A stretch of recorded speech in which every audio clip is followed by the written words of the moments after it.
தொகுதியில என்னை வேட்பாளராக அறிமுகப்படுத்தியதற்கு இந்த திருச்சி கிழக்கு சட்டமன்ற தொகுதிக்குட்பட்ட தெரு தெருவாக வீதி வீதியாக தெருவுக்கு வந்தா ரொம்ப உக்கிரமா இருப்பேன். அந்த தைரியத்தோடு தெம்போடு நான் மீண்டும் சொல்கிறேன், 1,00,000 ஓட்டுகள் வித்தியாசத்தில் நிச்சயமாக நான் எப்படி பாக்குறீங்க சார்? என்னை பொறுத்தவரை அவர் ஒரு தைரியம் இல்லாதவர்.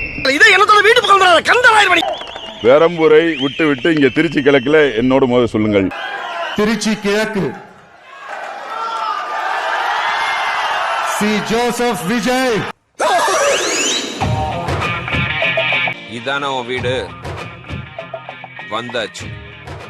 வேற எங்க வரணும்? வேற எங்கடா வரணும்? வேற சொல்லுங்க இடமே இல்லப்பா. இதாப்பா எட்டு எப்ப ஒரு பேச்சுக்கு அங்க வாங்க சொன்னா உடனே சொன்ன இடத்துக்கு சரி வந்து பீதிய கிளப்பலாம். என்னப்பா நியாயம்?